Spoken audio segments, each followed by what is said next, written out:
Semangat dong. Shalom. Saudara kenal saya? Sudah kenal ya? Saya nggak usah perkenalkan diri lagi. Nama saya Bu Iren. Saya Tuhan percayakan untuk melayani, memimpin sebuah sekolah.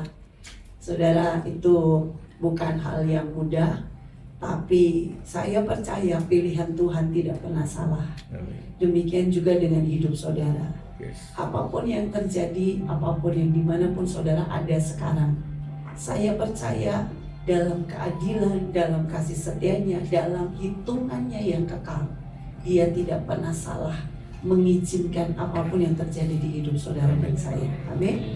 Saudara, saya mau ajak kita buka di Efesus 2 ayat 10.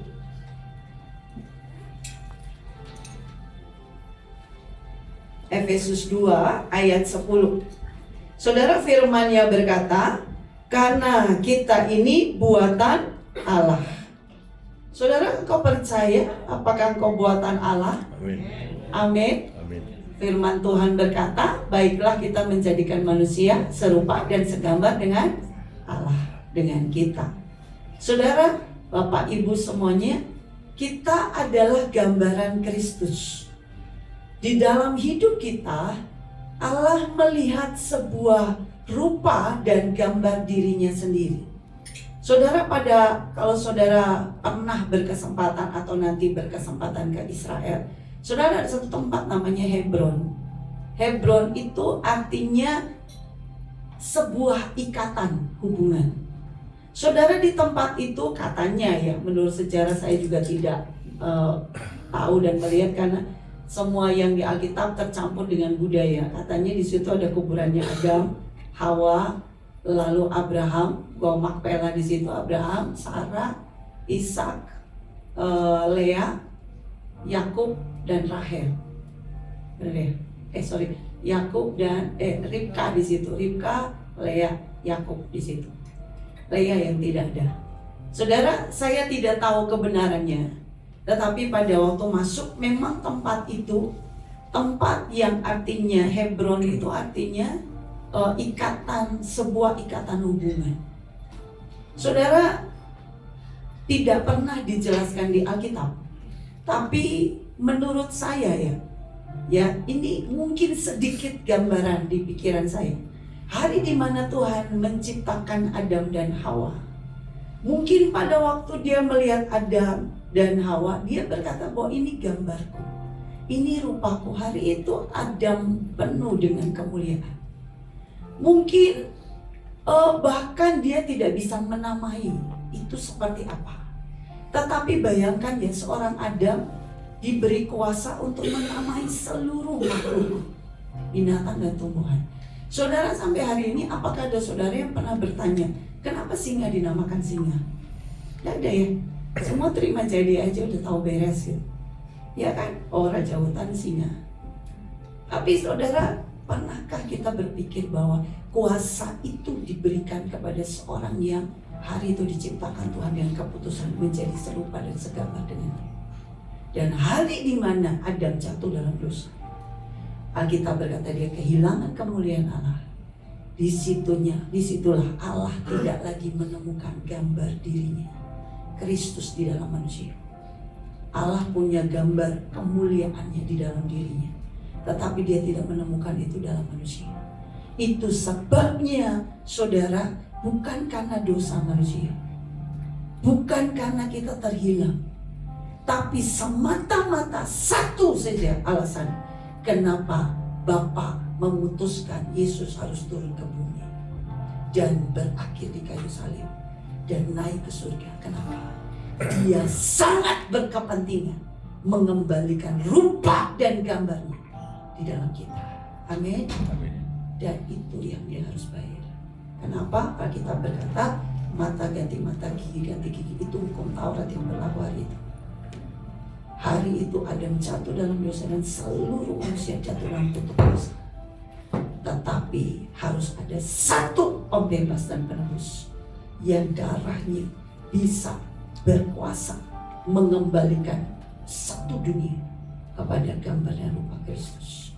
Itu darah Yesus. Dia berteriak lebih kuat dari darah Habel. Dan dia berteriak lebih kuat dari darah para martir. Darah itu yang hari ini mengembalikan rupa kita kepada Kristus. Amin. Dan sebab itu ayatnya berkata, kita ini buatan Allah, diciptakan dalam Kristus Yesus. Tidak ada benih lain. Kalaupun Tuhan memakai benih manusia, ada benih ilahi di dalam kita. Tetapi dosa membuat benih ilahi itu terhimpit, bahkan mungkin mati. Sehingga kita berpikir kita ini buatan dunia. Enggak, kita murni 100.000% mungkin buatan Allah, diciptakan dalam Kristus Yesus. Untuk apa? Untuk melakukan pekerjaan baik yang dipersiapkan Allah sebelumnya. Sebelum apa? Sebelum kita lahir, sebelum dunia dijadikan. Hari-hari kita sudah dicatat dalam kitab kehidupan. Amin. Amin. Amin. Amin. Apakah Tuhan mencatat kegagalan kita? Apakah Tuhan mencatat kejatuhan kita? Apakah Tuhan mencatat kita jatuh dalam dosa dan menjadi pendosa? Tidak. Alkitab berkata, sebab segala sesuatu yang dari Allah adalah baik adanya. Itu hakikatnya kita. Sudah tahu hakikatnya, hakikinya. Seharusnya, intinya, core-nya, harusnya begitu. Ya, itu firman Tuhan, bukan firman saya. Ya, kita Alkitab sama semua kan ya. Catatannya, tulisannya sama kan ya. Oke. Yang dipersiapkan Allah sebelumnya, Ia mau supaya apa? Kita hidup di dalam. Dia tidak pernah mau kita mati. Ada yang hari-hari ini mungkin sudah sangat lelah dengan beban hidup, lelah dengan tekanan hidup, lelah dengan diperlakukan tidak adil, lelah jadi korban, lelah merasa kenapa aku harus terus mengerti orang lain, kapan orang lain ngerti saya, lelah dengan semua yang bicara di kepala dan di hati. Dan hari ini mungkin kau mati rasa. Engkau mungkin sudah tidak ada lagi kekuatan untuk bersemangat dan bersukacita. Senyum aja susah. Coba lihat kiri kanan, kasih senyum yang terbaik ya. Kelihatan gigi, kelihatan gigi. Sudah gosok gigi kan? Saya tidak tahu hari-hari hidupmu. Mungkin kok keluar nanti turun tangga, senyumnya hilang tanpa saudara sadar. Ya, ada bayi yang baru lahir tiba-tiba keningnya udah berkerut, mikir bangsa. Nah, gitu. Kenapa dari dalam kandungan sudah kebawa kepikiran mamanya. Saudara, Tuhan berkata, Dia mau kita hidup. Dia nggak mau kita mati. Apa yang mati? Cintamu kah? Harapanmu kah? Percayamu kah? Aku sudah nggak bisa percaya lagi sama orang. Aku nggak bisa percaya lagi. Aku sudah dikhianati berkali-kali. Apapun lah cerita hidupmu. Semua orang punya jutaan alasan untuk berkata, aku sudah tidak bisa lagi. Tapi hari ini firman Tuhan datang. Aku mau engkau hidup di dalam segala pekerjaan baik. Saudara percaya atau tidak? Masa sih hidup saya puluhan tahun, tambah hari kok tambah gak jelas begini ya. Saya mau bilang, percayalah di dalam Tuhan itu Tuhan ya dan amin ya. Saudara, saya ada sebuah cerita. Ini kisah nyata. Ada satu orang di Amerika, dia lagi main di sebuah gudang. Saudara mungkin pernah dengar ceritanya. Itu ramai viral sekali di media sosial hari ini. Saudara, orang ini main di sebuah gudang dan dia lihat sebuah freezer daging beku. Yang freezer itu kan yang besar, orang bisa masuk. Dia main di sana dan terkunci, tiba-tiba nggak bisa buka karena harus buka dari luar. Tapi nggak tahu gimana ceritanya, pokoknya di tangannya dia itu ada bolpen sama kertas. Saudara, hari itu dia kejebak di situ dan dia teriak-teriak, gak ada yang dengar. Dan dia mulai tulis di kertas itu, aku mulai kedinginan. Terus kemudian dia berjuang, dia panik, dia takut, dan segala cara dilakukan gak bisa berhasil. Dan kemudian dia mulai bilang begini, aku rindu keluarga. Dia tulis yang kedua, aku rindu keluarga. Terus kemudian dia maunya berusaha dengan segala cara. Ini sudah sangat panik sekali. Saudara, panik itu membuat kita susah napas, walaupun di tengah suasana yang bisa napas, apalagi di tengah sebuah ruangan yang terkunci rapat, sempit. Saudara, itu dia tulis yang kedua, dia bilang, aku rindu keluarga. Yang ketiga, dia mulai tulis, aku sudah mulai tidak bisa bernapas. Dan setelah itu tidak ada lagi tulisan. Besok paginya ada orang yang datang ke situ dan ceritanya mereka lagi panggil teknisi. Dan ternyata kondisinya kulkas itu mati, nggak ada daging, memang dalamnya mati. Jadi freezer itu lagi rusak. Tapi begitu dibuka, ketemulah orang ini sudah meninggal dan dia dibawa ke rumah sakit. Dan setelah diotopsi, orang ini ditemukan meninggal dengan penyebabnya hipotermia. Hipotermia itu mati beku kedinginan. Padahal mati loh freezer. Saya mau berkata betapa powerfulnya apa yang kita ciptakan. Saudara mau ciptakan negatif, maka firman tidak punya tempat untuk menciptakan semua gambar dan rupa Allah di dalam hidup kita. Semua apa kata firman? Kata firman, kita dipelihara Allah El Shaddai, diberkati melimpah, berkat seberang lautan, berkat orang benar pada waktu tidur, apapun lah. Tapi kenyataannya ini 100.000 buat sebulan, gimana caranya ya? Dilihat dari semua sisi 8 penjuru mata angin gak cukup juga. Ngapain ya? Tapi nanti saya akan ajarkan bahwa mati hidup kita itu dikuasai lidah, dan lidah itu hasil dari apa yang kita renungkan. Saudara, cerita yang kedua, ini kejadian juga di Amerika. Seorang pemain softball, olahragawan. Saudara, ini kisah nyata. Dia satu hari di ke rumah sakit karena cek medical check up, dan dokter memvonis dia sakit jantung dan waktunya tinggal sebentar lagi. Jadi hari itu tinggal beberapa bulan, dan dokter bilang kayaknya usiamu nggak sampai lebih dari 30. Kemudian ketika pulang dengan vonis itu, dia mulai di pikirannya dia ini mulai terbentuk sebuah keadaan bahwa aku harus lakukan apa ya, sebentar lagi aku akan mati. Dan kemudian dia ngomong sama temennya, dia bilang tanggal sekian ada lomba softball, saya akan main untuk terakhir kali, dan setelah itu saya akan mati.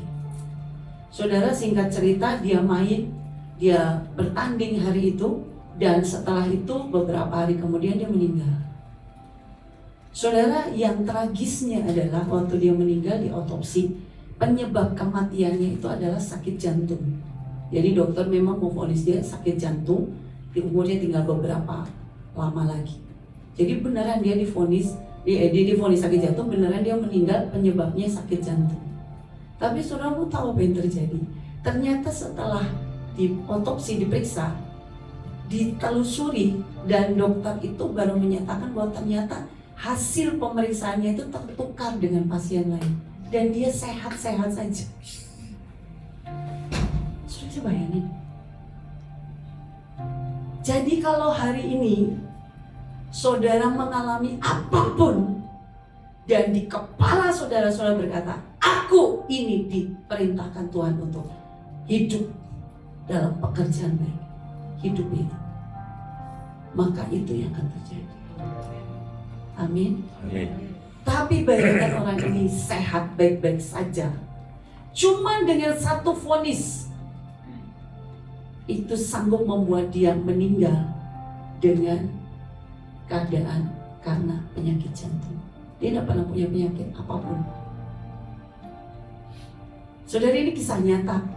Ini bukan kisah cerita dongeng biasa. Ini kisah nyata. Tapi saya mau berkata bahwa apa yang kau percayai hari ini, kebenarankah? Atau fakta yang engkau lihat. Saudara, kenyataannya di sekolah kami ini sekitar 2000-an lebih murid. Kenyataannya sudah hampir 70% tidak bayar. Itu fakta. Tapi hari itu saya dengan Pak Sugi, kita hadap Tuhan. Kita tuh setiap kali hadap Tuhan di genteng, di atas itu tempat yang baiklah untuk menangis, keluar keringat, dan segala jeritan kita di hadapan Tuhan. Tuhan cuma bilang begini, apa yang kamu percaya? Kamu percaya aku Allah atas semesta? Atau kamu percaya aku Allah karena hitungan pemasukan? Dan dia berkata, sekalipun kamu bodoh, aku tetap Allah. Sekalipun apapun yang terjadi, aku tetap Allah. Hari itu saya cuma tahu, kealahan Allah tidak pernah bisa dipengaruhi, karena kita tidak bisa mencapai pengertian itu. Tapi kerinduan kita akan membuat dia menyambar kita menjadi beyond human, lebih dari rata-rata. Tapi apakah engkau mau? Apakah engkau menghidupi dirimu dengan percaya kepada firman-Nya? Atau engkau percaya dengan apa yang kau lihat? Saudara, sebelum saya lanjutkan lebih lagi, saya mau tunjukkan video. Saya tidak tahu, beberapa mungkin saudara kemarin datang. Saya putar video lagi kembali yang kemarin. Tapi beberapa yang belum datang, saudara bisa lihat video ini. Saya mau terangkan sesuatu lebih dari yang kemarin. Boleh diputar ya video yang pertama. Saya di sini ya, biar kelihatan.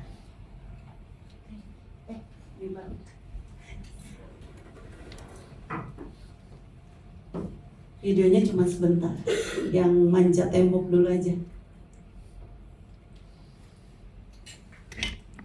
Tadi saya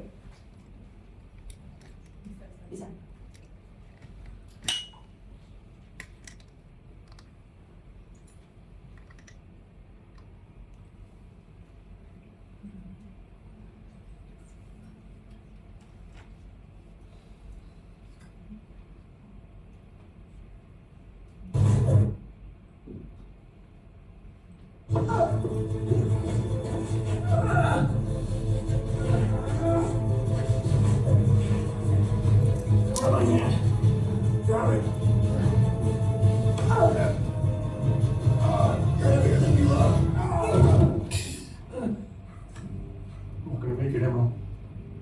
You tell Gabriela I will miss her. You can tell her yourself. No, it's okay. You go live a good life. I'm not going anywhere without you. Now grab my hand, soldier.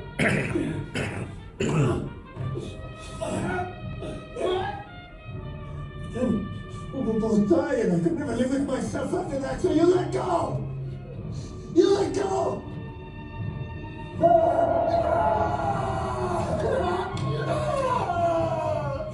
Now you get the hell out of here. You go.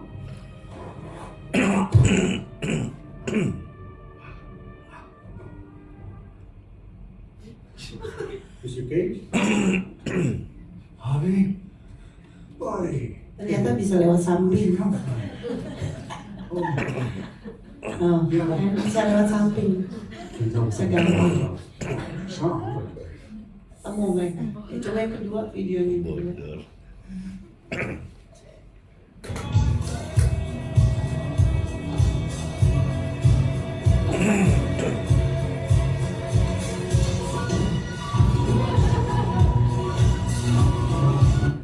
Ya, oke.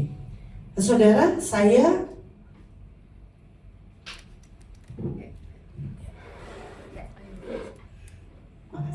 Saudara, saya pengen kita mengerti, hidup kita itu seringkali memilih lebih gampang percaya fakta.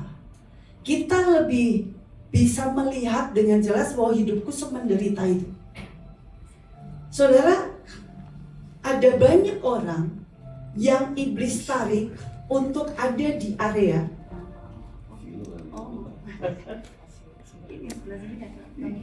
Gak apa-apa. Saya harus ke sana berarti biar sebelah sana. Sebelah sana kelihatan nih. Jalan-jalan juga boleh. Saudara, iblis itu seringkali ingin menarik pusat perhatian kita kepada penderitaan yang kita alami.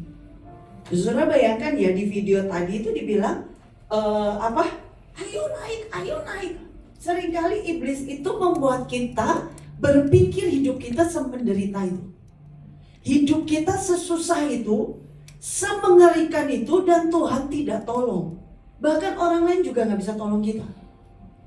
Seringkali kita ditarik begitu rupa untuk percaya fakta, percaya bahwa hidup adalah menderita, percaya bahwa hidup adalah jadi korban. Enggak. Tapi kalau saudara bisa tarik hidupmu jangan ada di area tipuan iblis, maka saudara akan lihat kemudahan dan mujizat. Saudara mengerti sampai di sini? Saudara, seringkali saudara pernah bicara dengan orang, dan orang itu kelihatannya aja ada, tapi pandangannya kosong. Pernah? Atau mungkin kita yang seperti itu. Jadi badannya ada, tapi pikirannya entah kemana, melayang-layang kemana. Baru kita gebrak, woi dengerin, baru dia, oh iya. Saudara, kemarin itu saya belajar ya, bahwa ada orang-orang yang memilih hidup bukan karena iman, tapi karena ilusi. Saudara, ada yang namanya ilusi, kemudian berkembang menjadi delusi, berkembang menjadi fantasi, kemudian berkembang menjadi halusinasi. Toh Tuhan tidak ada di sana. Ada orang gak punya mobil, gak punya motor, lihat orang lain punya, dia cuma bisa jalan kaki. Jangan taruh hidupmu di kesakitan di sana. Ya, aku memang gak kaya sih, Tuhan gak berkati. Kenapa hidupku semenderita ini ya? Kok aku gak bisa kayak orang lain ya? Jangan pernah taruh hidupmu di wilayah yang iblis terus menerus hembuskan kesakitan. Taruh di dalam dirimu wilayah kau jalan kaki, dan mari naikkan syukur. Tuhan, aku bersyukur. Kenapa? Karena kita diciptakan dalam Kristus Yesus untuk melakukan apa? Pekerjaan baik. Banyak orang lebih gampang menikmati drama sakitnya. Tadi itu kan dramanya, wah, ya itu normal biasa. Iya, hidup saya memang begitu. Orang lain seringkali saya tolong, tapi ujungnya saya yang menderita dan gak tertolong. Wah, rasanya tuh menjiwai sekali, rasanya kita senasib ya. Gak begitu. Tuhan menciptakan kita, kebenarannya adalah kita ini buatan Allah, diciptakan dalam Kristus Yesus untuk melakukan pekerjaan baik, dan Dia mau kita hidup di dalam.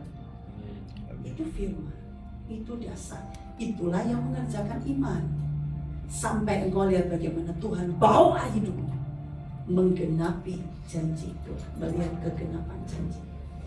Tapi kalau engkau memilih ada di area itu, engkau memilih sakit dan setuju dengan berkata, iya, aku ini tidak diberkati, aku tidak ditolong, aku tidak melihat keajaiban seperti orang lain, maka engkau akan hidup dalam ilusi. Seandainya. Terus saudara pernah lihat ya, ada orang-orang yang begini, kamu itu malas. Maksudnya ditegur dengan baik sama pemimpinnya misalnya, kamu itu malas, kamu harus latihan disiplin. Kan teguran itu baik dan benar ya, nyata maksudnya, untuk kita mengerjakan PR kita.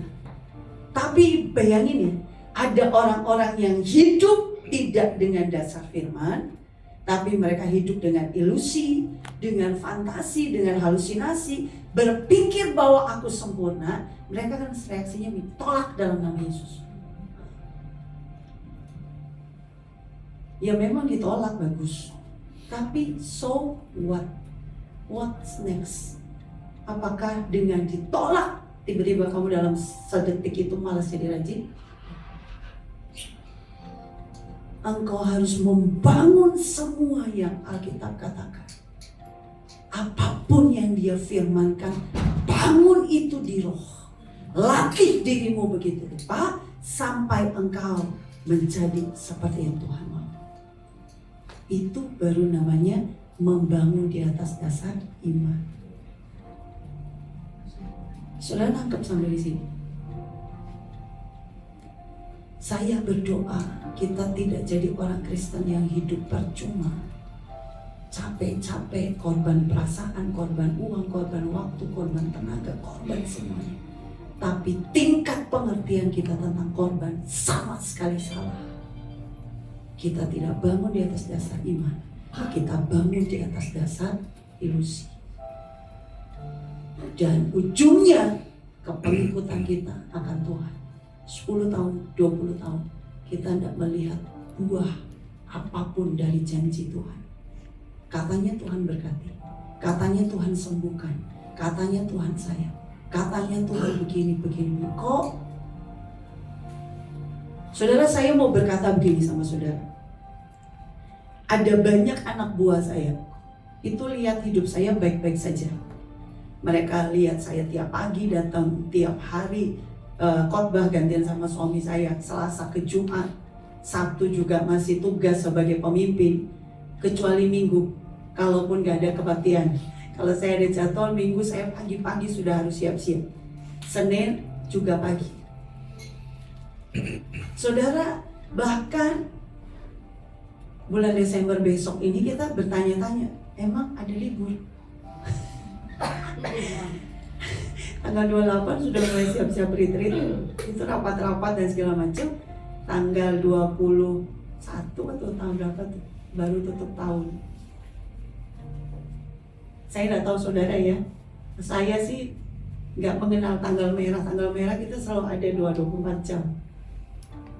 Tapi saya mau berkata, hidup saya ini bukan berarti tidak ada masalah. Satu hari saya pergi dengan seorang guru saya.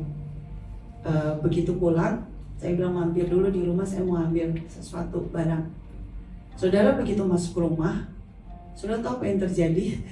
Saya juga kaget. Itu pelafon saya udah hancur, udah kejatuhan kayu, batu dan pelafon semua nyebar dimanapun, di ruang tamu dan semuanya. Saya buka pintu sampai, saya itu kepengen marah sih sebenarnya. Cuman begini, kan ada anak buah saya ya. Cuman saya bilang, wah. Terus anak buah saya bilang begini, saya kira Miss Irene gak pernah punya masalah. Oh, siapa bilang? Banyak. Belum guru berantem, belum guru memaki saya, belum guru protes begini begitu dan segala macam. Belum orang tua maki-maki, orang tua ngancem-ngancem, bawa wartawan, bawa ormas, bawa polisi, macam-macam tiap hari. Dan itu kita hadapi. Saudara, saya mau berkata itu keputusan. Dulu saya 5 tahun yang lalu saya hidup dengan lebih dari 10 obat tiap hari. Hari ini saya cuma minum 2 karena saya memutuskan sembuh. Saya memutuskan sehat. Kenapa? Karena saya harus berdiri buat panggilan saya. Itu keputusan. Saya memutuskan saya tidak akan mau tergeletak di kasur dan tidak berdaya, sementara orang lain sibuk mengerjakan lawatan. Lalu kemudian kalau semua sibuk dan tidak ada yang kasih makan saya, kasih perhatian ke saya, nanti iblisnya akan ngomong lagi, kasiannya kamu, waktu kamu sehat kamu merhatiin banyak orang, giliran begini gak ada tuh yang peduli sama kamu. Makin merana saya. Jadi saya putuskan saya sehat. Saudara, hidup ini adalah keputusan yang kau bangun di atas dasar iman. Apa yang Alkitab katakan tentang kesehatan, tentang sukacita, tentang jalan keluar, tentang mujizat, tentang kelimpahan, tentang keluarga, tentang pernikahan, tentang anakmu, tentang masa depan, tentang apapun, bangun di atas dasar iman. Jangan pernah bangun di atas dasar ilusi hanya karena kau melihat orang lain memiliki sesuatu yang kau belum punya. Waktu engkau membangun di atas dasar itu, engkau sedang membangun di atas dasar pasir, dan bangunanmu akan roboh. Bukan salah Tuhan, salah dasar membangunnya. Saudara, begitu banyak yang iblis coba untuk menipu kita. Iblis coba merusak hidup kita.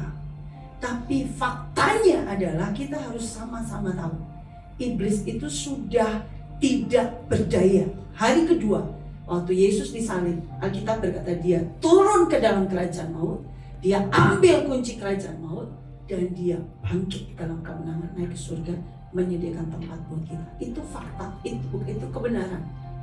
Faktanya iblis mencoba berkata, kamu kan pendosa, kamu kan pemarah, kamu kan masih berzina, kamu kan masih nipu, jadi gak bisa lah kamu itu melayani Tuhan. Saudara, itu yang seringkali iblis coba hembuskan. Dan kita cukup berkata, mengingatkan dia akan destininya. Kamu sudah kalah, kamu sudah habis, tidak ada sengatmu lagi. Hai maut, di manakah kemenanganmu? Engkau sudah dilucuti, engkau sudah dilempar ke black hole. Jadi aku ini buatan Allah. Memang masih marah, tapi aku percaya dalam pertobatan dan dalam kemurahan Tuhan, aku diampuni dan dibenarkan. Oleh sebab itu hari ini aku berdiri di hadapan Tuhan untuk melayani sangat banyak orang yang lemah. Itu yang seharusnya kita lakukan. Bukan kita berkata, iya juga ya, gimana ya, Bu, saya gak pelayanan dulu deh Bu, saya habis jatuh dalam dosa. Tapi dosanya gak mau diakui dan gak mau sembuh, gak mau beres. Pakai itu jadi alasan, sekali gak datang, 2 kali gak datang, lama-lama hilang. Saudara, itu yang iblis terus coba lakukan. Dan kita pikir dia masih hidup dan berkuasa. Enggak, dia sudah kalah telak. Bagian kita menghidupkan firman di dalam diri kita. Bagian kita mewaraskan pikiran dan perasaan kita. Bagian kita adalah berkata, saya hidup untuk melakukan pekerjaan baik. Saudara, ada teori yang berkata begini. Saudara, ada yang namanya belief system. Caramu berpikir akan menentukan caramu bertindak. Nih, saya kasih contoh ya. Saya tidak ketemu tadi, tidak sempat bawa. Saudara bayangkan ya, di tangan saya ada buah mangga yang hitam sebagian dan sudah bonyok dan sudah ada binatang-binatang kecil. Terus saya pegang, saya tanya sama saudara, apa yang saya pegang? Ini pakai ilmu imajinasi. Mangga busuk. Mangga busuk. Ada jawaban lain? Mangga organik. Ya gimana Pak? Ya nggak apa. Saya hargai semua jawaban. Ada lagi jawaban lain? Nggak ada? Nggak ada? Semua sepakat itu bilang mangga busuk ya? Mangga, benih mangga. Oke, ada lagi yang lain? Benih mangga, mangga busuk, mangga organik. Ada lagi yang lain? Saya tidak akan mengurangi gaji saudara, saya nggak pegang gaji saudara kan. Tapi karena saya di sekolah, jadi saya biasa tanya jawab. Ada yang jawab lain? Nggak ada? Apa? Mangga mungut. Enggak, ini dikasih Pak, gratis. Karena sudah nggak ada yang mau. Oke, saya kasih tahu ya sama saudara. Apa ya contohnya, misalnya ini. Ini ada kertas. Ya, misalnya ini di tangan saya mangga yang tadi. Ada yang bilang ini mangga busuk, ada yang bilang benih mangga, ada yang bilang mangga organik. Katakan ini mangga yang tadi. Saudara, kalau engkau menyebut ini busuk, maka tindakanmu berikutnya kau akan buang. Diinjak orang, selesai cerita. Betul? Betul? Apa yang kau pikirkan, itu tindakanmu. Saudara, saya pakai ini untuk selalu melihat murid-murid yang Tuhan beri di tangan kita tiap tahun. Kalau saudara lihat ini benih, Saudara akan buang daging yang busuk. Saudara akan rawat bijinya. Dan saudara akan cari tanah terbaik. Saudara akan tanam, saudara akan pupuk, saudara akan siram, saudara akan pelihara. Sampai satu hari dia akan bertumbuh dengan lebat. Tindakanmu hasil dari apa yang kau pikir. Dan itu gak bisa ditipu, gak bisa dibuat-buat. Aku baik-baik aja, tapi kenyataannya semua yang saudara lakukan kacau. Tidak baik-baik saja di dalam. Saudara satu hari di retreat, saya pergi sama Pak Luki, udah lama sih. Di tengah jalan beliau memungut sebuah buah pinus busuk. Dan saya tidak tahu itu buat apa. Hari itu beliau cuma bilang begini, ini apa yang kau lihat? Dan semua orang menjawab, itu buah pinus busuk, Pak. Beliau nggak puas. Saya duduk paling belakang. Beliau tanya, Iren ini apa? Saya bilang, itu pohon pinus, Pak. Lumayan katanya. Wah, berarti kan ada jawaban yang lebih keren lagi. Dan beliau berkata, ini adalah hutan pinus. Kau bisa ngerti? Apa yang kau pikir itu punya daya ledak untuk tindakanmu gitu. Kau pikir kau miskin, kau pikir kau lemah, kau pikir kau gak dicintai, kau pikir kau gak berdaya. Tindakanmu akan seperti itu. Saul dipilih jadi raja. Hari di mana dia dilantik, dia sembunyi di gudang di belakang tol. Waktu nabi-nabi ketemu, cari dia ketemu, nabi-nabi nggak bilang begini, kasihan. Di benak Saul, dosa mindernya itu parah. Dia berkata, aku kecil, dari kaum keluarga kecil, dari suku terkecil, dan jadilah dunia. Nabi-nabi berkata, yang begini inikah ia akan jadi raja? Saudara nggak mau dihina, jangan hina dirimu dengan merendah palsu, seolah-olah itu rendah hati. Bukan, saudara sedang minder. Saudara saya ini berkali-kali dimaki sama Ibu Anglima. Ibu yang bilang, jangan minder, jangan rendah hati palsu. Saudara percaya nggak percaya? Sampai hari ini saya itu setiap mau khotbah masih deg-degan loh saudara. Saya itu tahu struggle saya seumur hidup adalah minder. Saya besar dari itu, saya diperlakukan mengerikan dari itu. Tapi hari ini saya berkata, itu baik untuk membuat saya tidak sombong. Tapi setiap kali, saudara dulu zamannya masih buku ya, bukan handphone. Kalau saya lama nggak khotbah, kalinya saya khotbah itu gemetar pegang. Itu kalau duduk depan tuh lihat tangan saya gemetar. Hari ini lumayan ya ada mimbar, saya bisa taruh, nggak kelihatan. Tapi saya mau berkata, yuk belajar hadapi PR-mu, latih dirimu untuk selesaikan, dan putuskan untuk menang. Mungkin itu seperti duri dalam daging, kata Paulus. Tapi biar itu dirubah jadi kemuliaan. Amin. Saudara nangkep sampai di sini ya.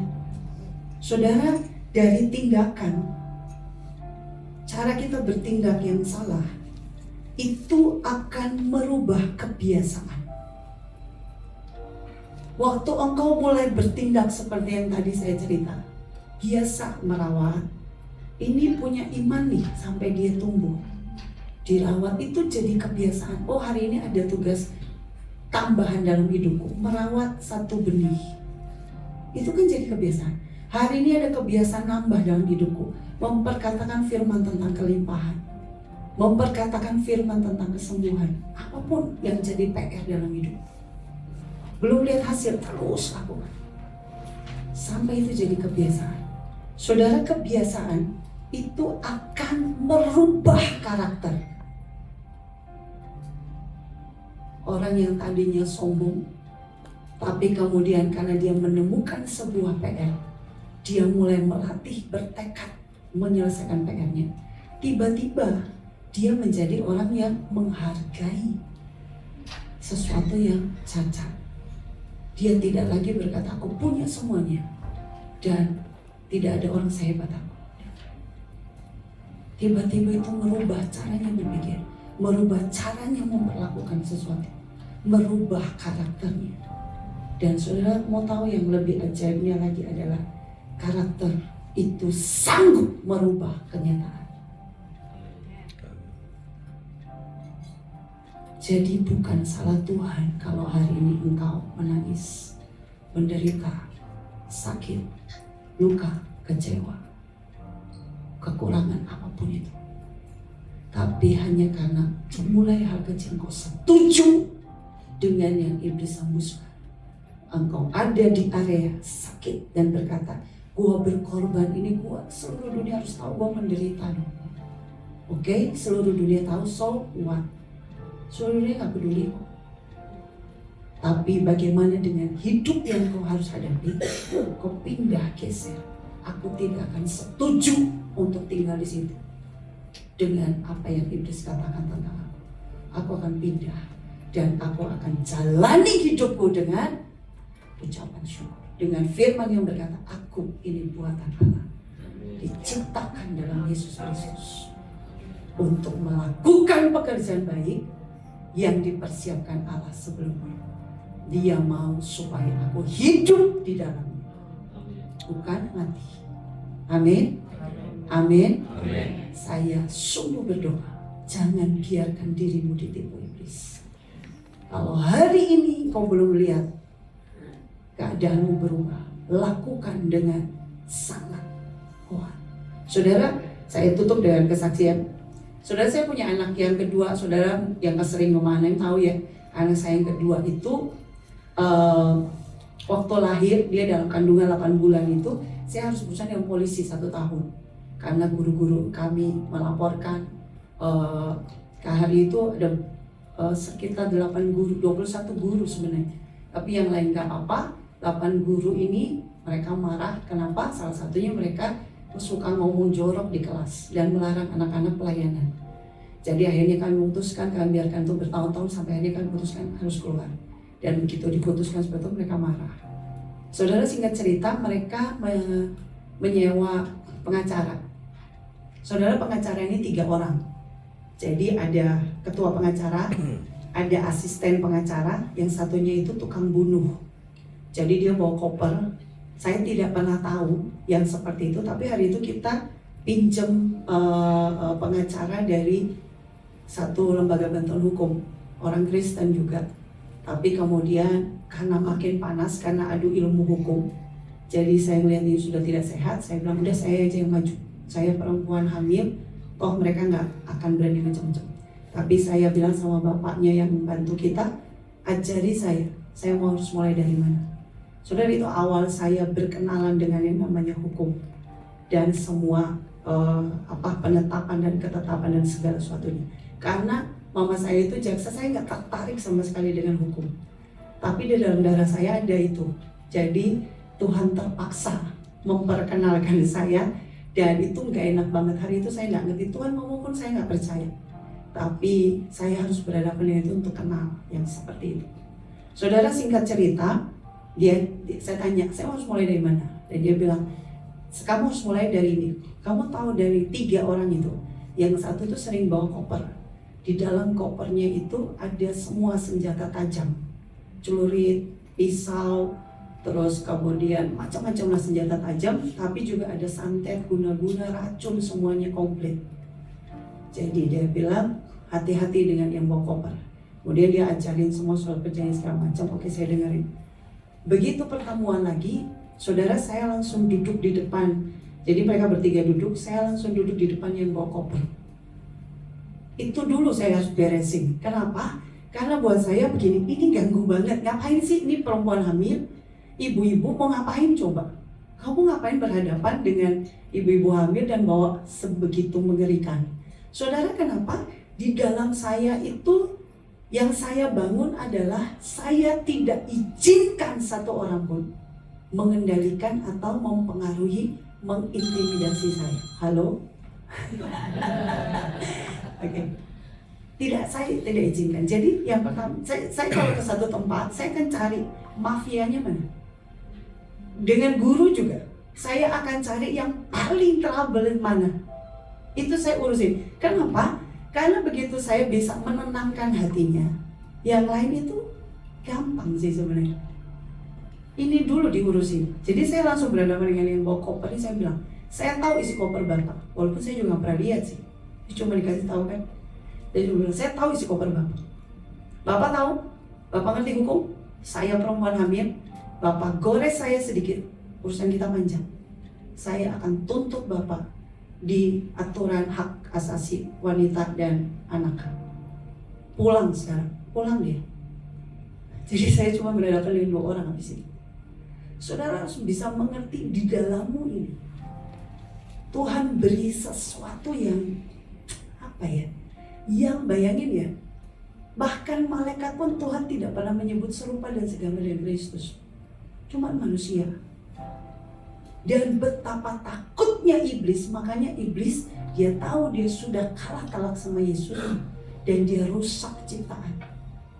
Kalau kita rusak, kita berdosa, kita percaya tipuannya, itu sangat menyakiti Bapa.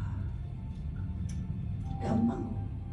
Lo bayangin ya saudara sayang sama anak, tapi orang ini gak berani ganggu saudara, ya dia ganggu anaknya. Begitu anaknya kena narkoba, merokok, seks bebas, kena masalah macam-macam sampai di penjara mungkin, saudara juga yang sakit, lemah sendiri, otomatis gak perlu ribut sama orang tuanya, rusak aja anaknya. Demikian itu yang iblis kerjakan. Dia ingin melawan Allah, tidak bisa. Dia tahu dia sudah gak punya kuasa, tapi dia terus akan merusak manusia. Karena dia tahu begitu manusia rusak, itu sangat menyakiti Allah. Itu sebabnya kalau saudara pendamaian, berdiri sebagai imam, mintakan ampun, minta belas kasih, saudara harus ingat, itu jeritan kita akan menolong semakin banyak orang kembali kepada Bapa. Dan itu yang iblis gak punya. Dia gak punya kasih, dia gak punya pendamaian, dia gak punya unity, dia gak punya pengampunan, dia gak punya. Itu sifat Allah. Dan itu Tuhan berikan kepada kita. Saudara, saya cerita kembali ke anak saya. Singkat cerita, anak saya harus lahir. Dan anak saya itu lahir, jadi hari itu tiba-tiba tensi saya itu sampai 230. Dan sampai dokter bingung, itu diperiksa 3 kali tetap nggak bergeming, nggak naik, nggak turun. Saya juga bingung ya. Saya hari itu nggak rasa apa-apa, nggak pusing dan segala macam. Dan dokternya bilang, sekarang juga Bu, masuk kamar dan harus operasi. Kalau enggak, ini bahaya. Saudara, itu udah 8 bulan. Dan hari itu suami saya di mana? Suami saya lagi akreditasi, ketemu pengawas dari Bandung. Saudara, kalau kita ibu-ibu bucin, tahu bucin ya? Ibu-ibu yang selalu bergantung, apa-apa harus sama-sama. Hari itu pasti rumah tangga saya berantakan. Tapi saya berkata, sudah kamu hadapin itu, saya tak berjuang juga. Kita sama-sama berjuang. Jadi saya pulang nyetir sendiri, saya ngambil baju sendiri, saya balik ke rumah sakit, saya masuk kamar, saya mau daftar. Saya masuk kamar, saya daftar ruang operasi. Terus kemudian tindakan-tindakan, beberapa tindakan saya harus tanda tangan dalam keadaan tidur. Jadi semua tanda tangan sampai akhirnya operasi dilakukan. Jam 11 malam selesai melahirkan, saya sadar suami saya baru datang. Hidup kami baik-baik aja tuh. Saya tidak pernah anggap itu bahwa dia tidak mencintai saya. Enggak, cinta bukan itu. Kita harus menyelesaikan semua perjalanan kita masing-masing. Artinya hal kecil jangan jadikan standar bahwa oh dia udah gak cinta, oh dia udah gak senyum, oh dia udah gak sayang, dia udah gak perhatian. Gak apa-apa. Saudara, kalau misalnya saudara mau barang banyak, suamimu lenggang-lenggang aja nih, aduh gak peka banget ya, udah gak perhatian, gak sayang, gak kayak dulu, gak cinta lagi. Enggak, suami laki memang begitu. Kecuali kita bilang, Pak tolongin, kalau ada yang nyenggol, Pak tolongin. Terus nggak, jangan pakai nada tinggi. Laki itu pakai nada tinggi, langsung di proses otaknya itu ngunci. Ah males lah, tambah cuek, tambah sengaja. Laki itu makin dilarang makin sengaja. Itu kodrat, bukan kodrat ilahi ya. Itu pembawaan. Jadi saudara belajar bicara, Jangan karena hal kecil. Loh, saudara saya ini pernah bawa anak buah saya sama saya ke Semarang. Waktu itu masih ada kebaktian di Semarang. Terus suami saya sama anak saya yang perempuan. Waktu itu yang laki belum ada. Terus turun dari mobil, saya ini kan bawanya banyak biasa lah mak rempongnya. Bawanya kayak sirkus udah, tangan kanan, tangan kiri, terus poin segala macam. Sedangkan suami saya lenggang-lenggang aja sama anak saya tuh jalan berdua cekikikan di depan saya. Terus anak buah saya bilang gini, Miss Iren kayak gitu Miss Iren gak kesel? Ya, saya putuskan untuk tidak marah. Tapi saya kesel sih, saya capek dan mereka gak peduli. Terus saya bilang, lihat ya, gak seperti ini kok kan. Itu saya bilang, ya bantuin dong, aku capek. Oh ya mana? Udah, sebesar relamu kamu kasih 2 tas, 3 tas, dia akan lakukan dalam tenang dan tidak pakai berantem. Terus saya bilang sama saya lihat, sesederhana itu keputusan kita. Tapi kenapa kita selalu nuntut orang yang ngerti kita? Ibu-ibu, bapak-bapak bukan dukun yang mengerti bahasa kalbu, saudara. Ngomong, nggak bisa kita nggak peka. Nggak ngerti, lihat dong, nah siapa enggak. Saudara, saya mau kasih tahu ini agak melenceng dikit ya sebelum saya cerita anak saya. Saudara misalnya jalan dari sini, misalnya dari satu lorong ini kurang panjang, dari saya ada satu lorong nih, dari satu ujung ke ujung. Kalau perempuan dia itu otaknya itu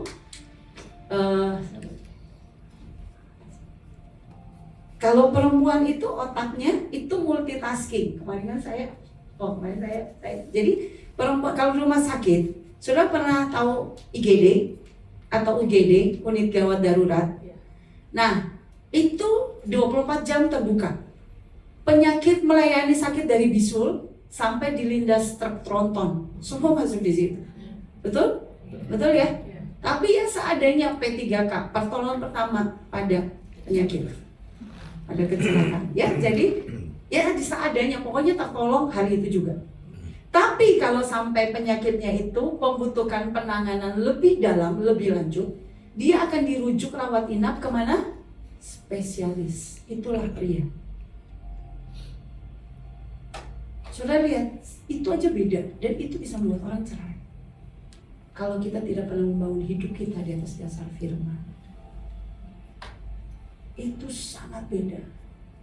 Mungkin yang perempuan bisa sambil masak, sambil gendong bayi, sambil ngepel, sambil nyuci, sambil jawab handphone, sambil melakukan apapun bisa. Engkau Superman, Superwoman. Tapi jangan minta suamimu seperti engkau. Jangan minta anakmu laki-laki seperti engkau.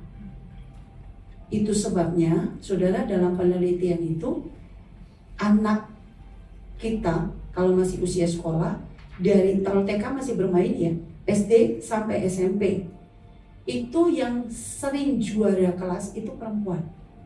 Kenapa? Karena perempuan bisa menguasai 14 mata pelajaran sekaligus. Buat laki-laki itu pening. Itu laki-laki itu cuma bisa satu. Jadi kayak laci gitu ya. Dia buka satu, dia selesai. Kalau dia mau perhatiin yang lain, dia harus tutup dulu baru buka yang lain. Itu spesialis. Tapi begitu penjurusan di SMA ke atas, itu semua yang jago laki-laki. Karena mulai spesialis sesuai pilihan. Itu kenapa koki terbaik laki. Semua bos terbaik laki. Kenapa? Jurusannya jelas. Tapi semua yang serabutan perempuan jago. Ya, mau angkat barang kayak sirkus, percayalah perempuan jago. Laki cuma bisa angkat satu barang atau cuma tunggu periksa pintu mobil dan sudah selesai. Jalan dari ujung ke ujung. Kalau laki, dia punya tujuan jelas. Dia akan jalan, tujuanku ke ujung. Tapi itu membuat dia tidak pernah memperhatikan ada keset miring, ada jendela kebuka, ada pintu, apapun. Mungkin dia nggak lihat. Bukan nggak cinta. Tujuannya ke sana. Itu laki. Kalau perempuan, dia bisa sambil jalan, karena multitasking ya. Dia bisa ngerti pintu kebuka, bisa ngerti keset miring, bisa lihat temennya, hei halo, bisa nyangkut pula. Nggak nyampe-nyampe, itu perempuan. Betul? Ya, maafkan kalau salah ya. Tapi kecenderungan seperti itu.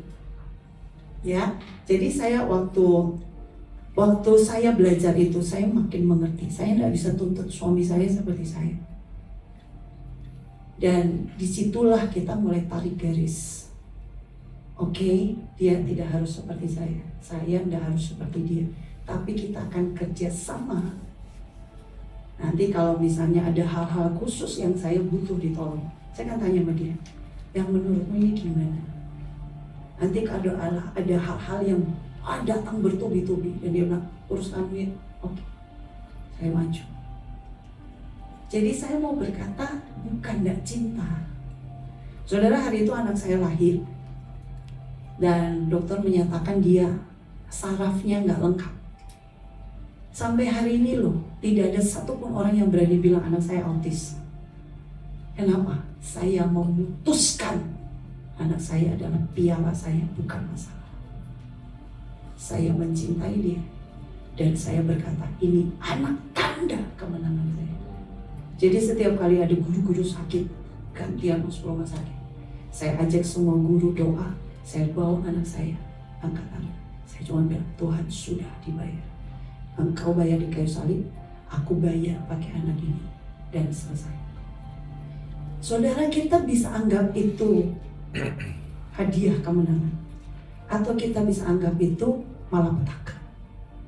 Putuskan. Engkau pilih apa yang engkau mau ciptakan dalam hidup.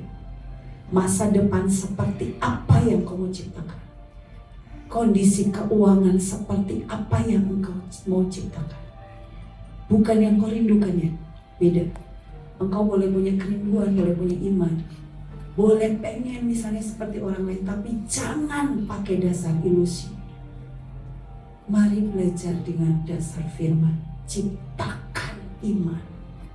Ciptakan mulai dengan caramu berpikir tentang segala sesuatu dengan cara pikir Kristus, bukan cara pikir korban dan jadi sakit. Saudara, ada banyak orang berkata, aku korban. Tapi ada orang banyak berkata, aku adalah orang yang menentukan segala sesuatu. Beda. Masalahnya sama.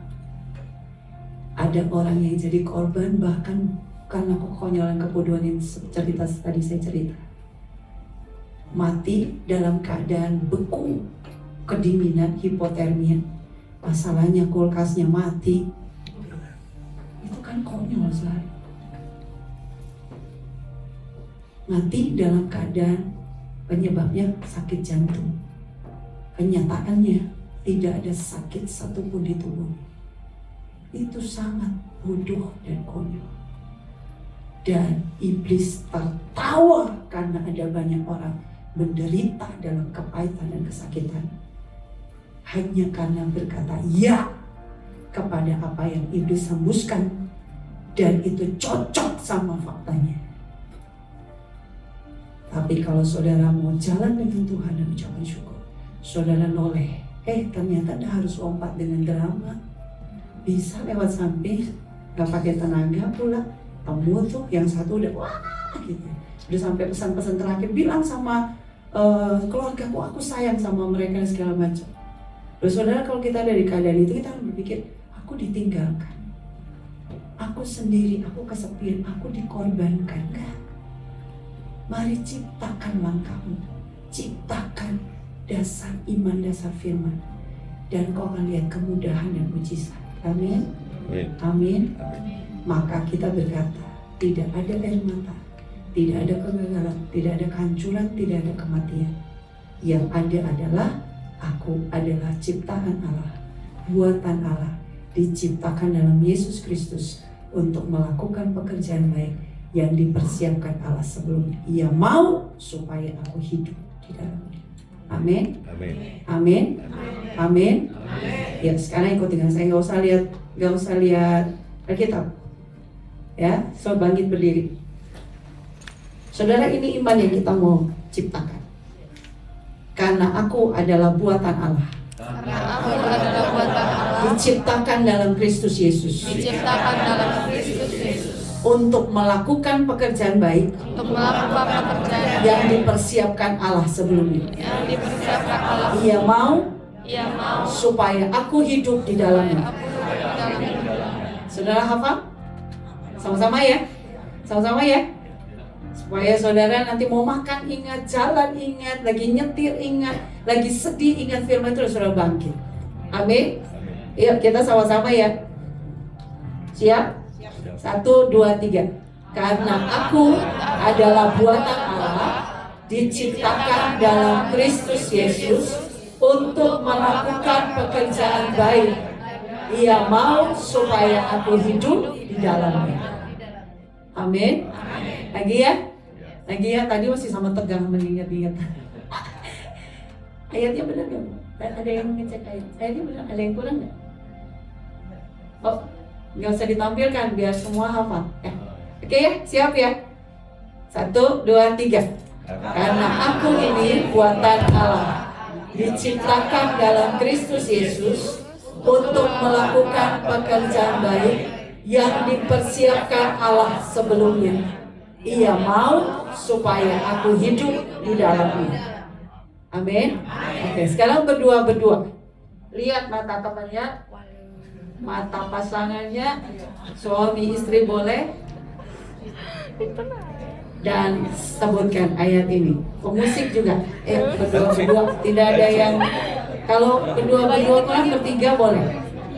Kamu pinter sih, pasti ingat. Sudah? Ya, 1, 2, 3.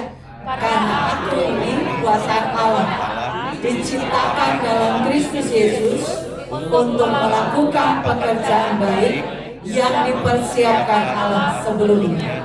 Ia mau supaya aku hidup di dalamnya. Amin.